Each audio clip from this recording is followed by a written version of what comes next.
ជំរាបសួរលោកគ្រូខ្ញុំបាទឈ្មោះស្រីសាក់មកពីក្រុម SV1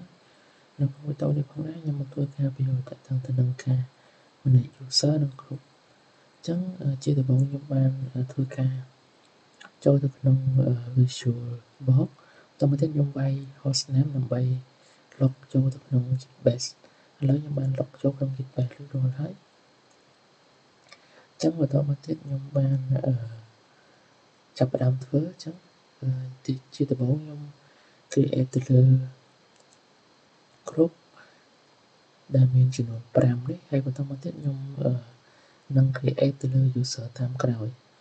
អញ្ចឹងខ្ញុំធ្វើការចាប់ផ្ដើម create ទៅលើ group អញ្ចឹងខ្ញុំប្រើ command sudo group add បន្តមកទៀតខ្ញុំដាក់ទៅលើ group IT group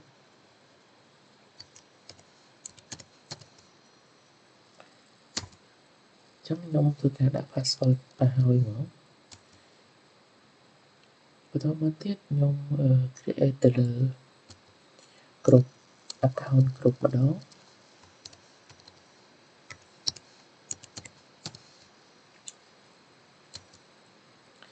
បន្តមកទៀតខ្ញុំ create ទៅលើ cell group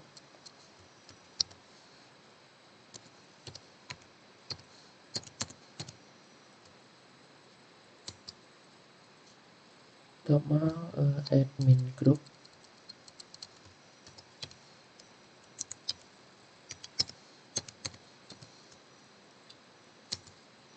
និងចុងក្រោយគឺ create ទៅលើ general group ខ្ញុំលុបឈ្មោះអានេះមកខ្ញុំដាក់ general group ចឹងនៅពេលនេះខ្ញុំបាន create ទៅលើ group ទាំង5នឹងរួចរាល់ហើយចឹងជាបន្តទៀតគឺចឹងក្រោយពេលដែលខ្ញុំបានបង្កើតទៅលើ group ទាំង5នឹងហើយខ្ញុំបាន check ទៅលើ group វាដែលខ្ញុំប្រើ command ទៅលើ cat etc group បន្តមកទៀតខ្ញុំនឹងឃើញថាខ្ញុំបានបង្កើត group ទាំង5នឹងរួចរាល់ហើយនេះហើយឬក៏យើងចង់ check មើលឃើញតែ group ដែលយើងបង្កើតយើងអាចប្រើ command នេះដើម្បី check មើលបានដោយសារតែយើងប្រើ command cat etc group នេះគឺវាចេញមកទាំងអស់អញ្ចឹងកុំឲ្យវាញ៉ៃញ៉ៃយើងប្រើទៅលើ command នេះដើម្បីឃើញតែ group ដែលយើងបានបង្កើតមិនហ្នឹងទេអញ្ចឹងនៅពេលដែលខ្ញុំបានបង្កើតទៅលើ group ហើយខ្ញុំសូមបង្កើតទៅលើ user ម្ដងអញ្ចឹងខ្ញុំធ្វើការបង្កើតទៅលើ user ខ្ញុំប្រើ command sudo add user ទី1គឺ SV1 នេះ SV1 .itb អញ្ចឹងយើងដាក់ SV1 .itb មកទៅមកទៀតខ្ញុំធ្វើការ enter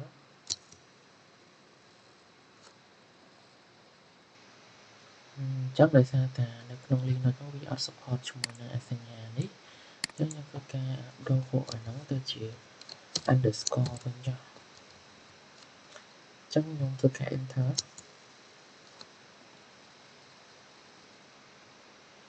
ចឹងឥឡូវដោយសារតែវាអត់ support ជាមួយនឹងអក្សរធំខ្ញុំបាន create វាទៅជាអក្សរតូចម្ដងអញ្ចឹងខ្ញុំបាន create user sv1 itb ហ្នឹងហើយអញ្ចឹងខ្ញុំបានដាក់ password ក៏ដូចជា set ទៅលើinformation ហ្នឹងដាក់ថា yes គឺវា correct ហើយអញ្ចឹងខ្ញុំសូម create ទៅលើ user ទី2គឺ ita ខ្ញុំដូរកន្លែងនេះទៅជា ita មកតមកទៀតខ្ញុំធ្វើការ enter ខ្ញុំសូមដាក់ password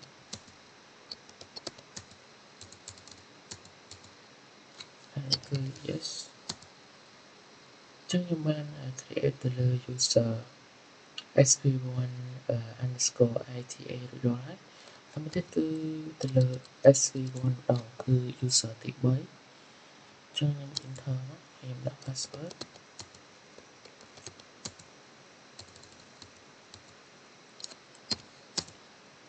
ចឹងខ្ញុំបាន create ទៅលើ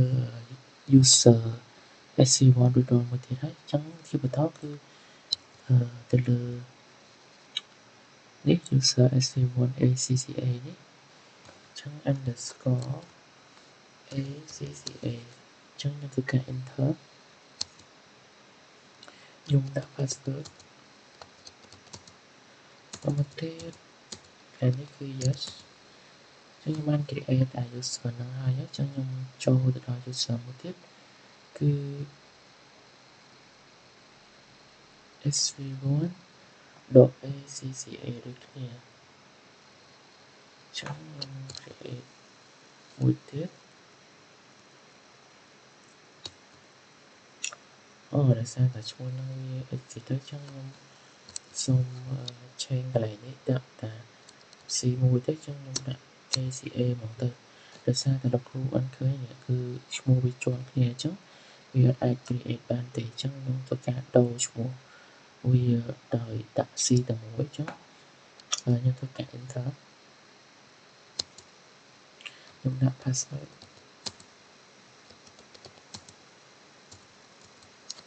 yes ខ្ញុំបាន create ទៅលើ group នេះរួចដល់ហើយចាំបន្តមកទៀតគឺទៅលើ group cell A នេះអញ្ចឹងដាក់ SALEA អញ្ចឹងខ្ញុំធ្វើការ enter ខ្ញុំដាក់ password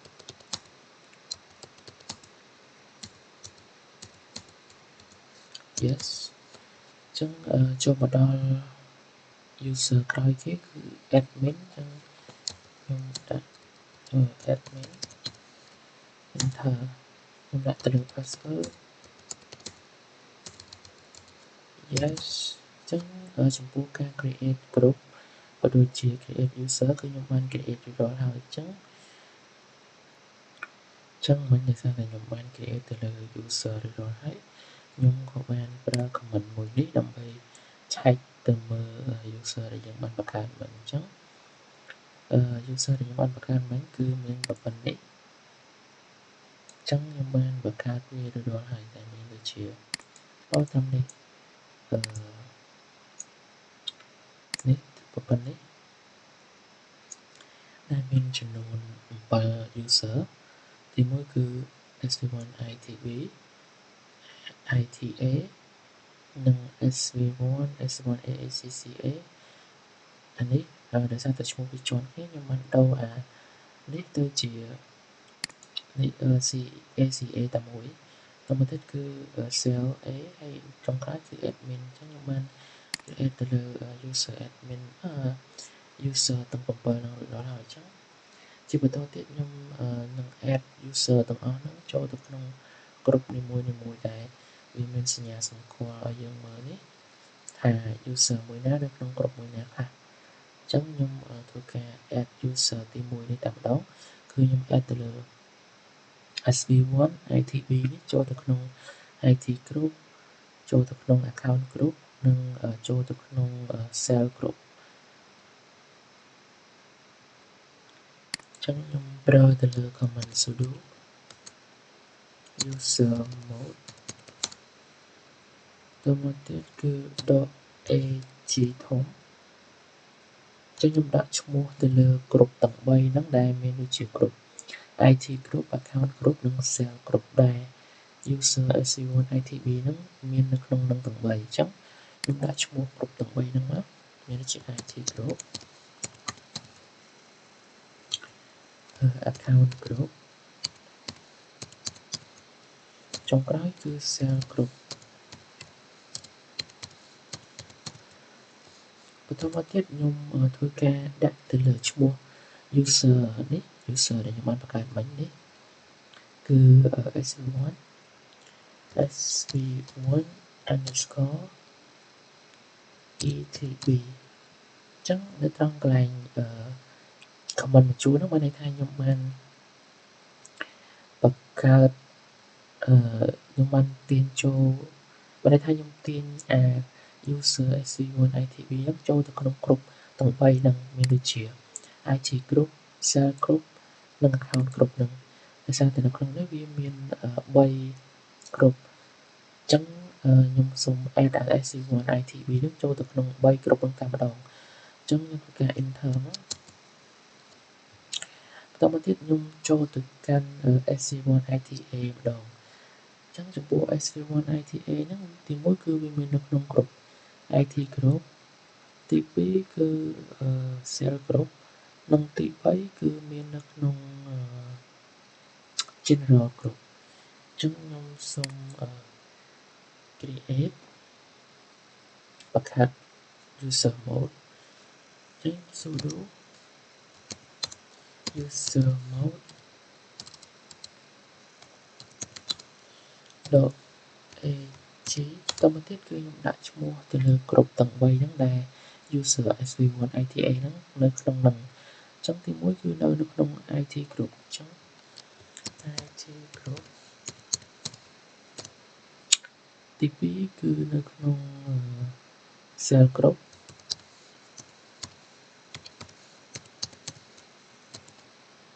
ហើយទី3គឺនៅក្នុង general group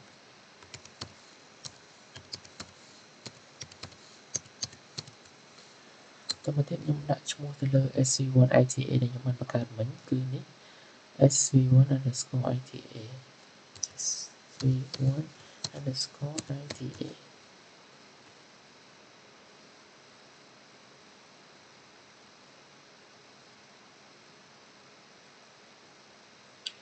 ចឹងនៅពេលដែលខ្ញុំបានសរសេរប៉ុណ្ណឹងហើយខ្ញុំធ្វើការ add user sv1 ita ហ្នឹងចូលទៅក្នុងក្រុមទាំង3ហ្នឹងអញ្ចឹងខ្ញុំធ្វើការ enter បន្តមកទៀតគឺខ្ញុំចូលទៅកាន់ user sv1 ម្ដងអញ្ចឹងចំពោះ user sv1 គឺវាស្ថិតនៅក្នុង cell group admin group និង general group អញ្ចឹងខ្ញុំធ្វើការ sudo user mode .ag តមកទៀតគឺខ្ញុំដាក់ទៅលើ cell group មុនដំបូងគេ cell group ទី2គឺ admin group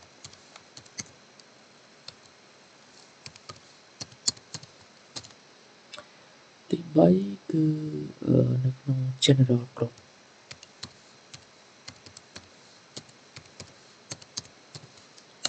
អញ្ចឹងចំពោះទី3ហ្នឹងគឺយើងធ្វើទៅលើ user sv1 អញ្ចឹងខ្ញុំ enter មក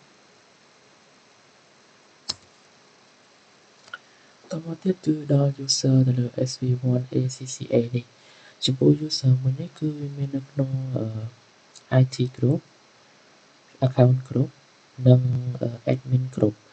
អញ្ចឹងខ្ញុំធ្វើការ sudo user mode .ag តមកទៀតខ្ញុំដាក់ឈ្មោះទៅលើ group ទាំង3ហ្នឹងដែលវានៅអញ្ចឹងចំពោះ user មួយហ្នឹងគឺវានៅចំនួន3 group គឺ IT group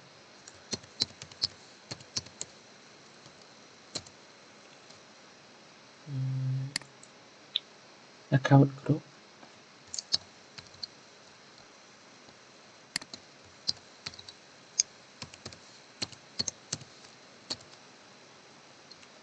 មួយទៀតនោះគឺ admin group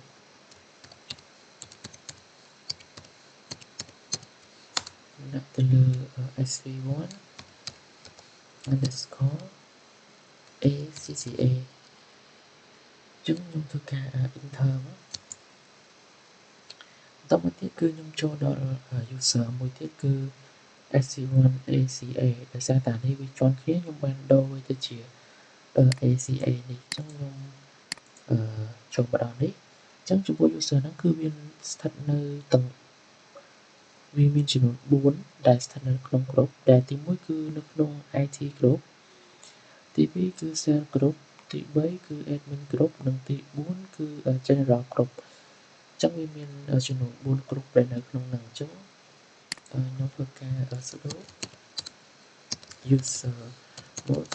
.ag តមកទៀតគឺខ្ញុំដាក់ទៅលើឈ្មោះIT group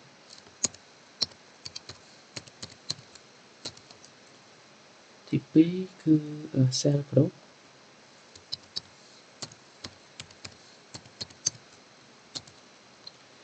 ទី3 Admin Group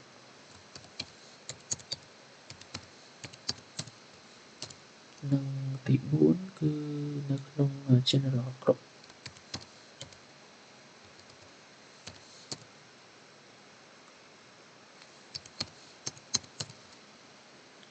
ចឹងបន្តមកទៀតខ្ញុំធ្វើការដាក់ទៅលើឈ្មោះ user ហ្នឹង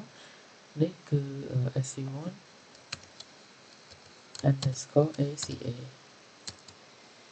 ចឹងយើងចូលមកដល់ user ជាបន្តទៀតគឺ sc1 cell A នេះចឹងចំពោះ user មួយហ្នឹងគឺស្ថិតនៅក្នុង group account group cell group និង admin group ចឹងខ្ញុំធ្វើការ sudo user mode .ag ទៅមកទៀតគឺខ្ញុំដាក់ទៅលើ account group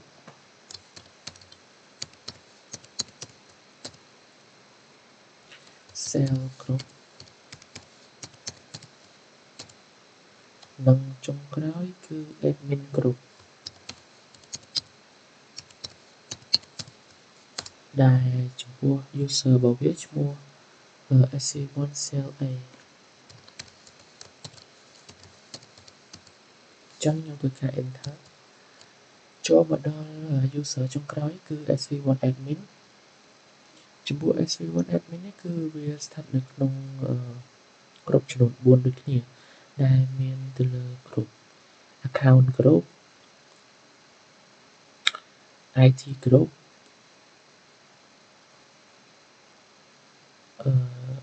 cell group ចំពោះ user sc1 admin នេះគឺវាមានចំនួន5 group នេះគឺខ្ញុំរាប់តាមនេះ1 2 3 4 5ចាំថាវាស្ថិតនៅក្នុងទាំងអស់ហ្នឹងអញ្ចឹងខ្ញុំធ្វើការ sudo ហើយខ្ញុំដាក់ឈ្មោះ group ទាំង5ហ្នឹង user mode .ag ទៅមកទៀតគឺខ្ញុំដាក់ទៅលើ IT group account group cell group admin group និងចុងក្រោយគឺ general group ដោយឈ្មោះ user ចុងក្រោយគឺទៅលើ sc1 admin អញ្ចឹងខ្ញុំដាក់ឈ្មោះ sc1 underscore admin មកអញ្ចឹងខ្ញុំបាន add user ទាំងអស់ហ្នឹងចូលទៅតាម group នីមួយៗរាល់ហើយអញ្ចឹងខ្ញុំធ្វើការឆែកអញ្ចឹងខ្ញុំធ្វើការប្រើ command ទៅលើ group ហើយខ្ញុំដាក់ឈ្មោះ user sc1 itb ដើម្បីឆែកមើលថាតើuser sc1 itb ហ្នឹងវាស្ថិតនៅក្នុង group អីខ្លះអញ្ចឹងខ្ញុំបានបង្កើតវារួចរាល់ហើយគឺខ្ញុំឃើញថាវានៅក្នុង group IT group account group និង cell group គឺត្រឹមត្រូវហើយបន្តមកទៀតខ្ញុំឆែកទៅលើ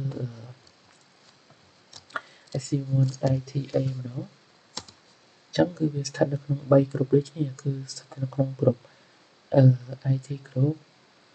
cell group និង general group ហើយជាបន្តទៀតគឺខ្ញុំឆែកទៅលើ sc1